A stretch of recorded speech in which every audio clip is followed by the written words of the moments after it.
Hey everybody, in today's video I'm going to show you how to turn on the Raise to Wake feature on your Aurafit Trek 1 watch. So I'm wearing the watch, tilt the watch towards me, absolutely nothing's happening. How can we turn it to where the watch will turn on automatically when I tilt my wrist towards me?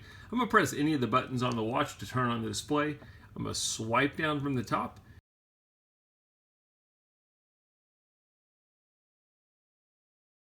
And I'm going to click on this little settings icon over here on the right. Under your settings, you're going to go up, you can swipe up, or I can use the button, and you will see an option for Raise to Wake. That little purple option, and you'll see Raise to Wake is an option. You'll also see your screen timeout in here. We'll go ahead and turn this on. Go ahead and press the home button a couple times to get me back. We'll let my screen time out, and then I will show you how this feature works. Pretty similar to other watches.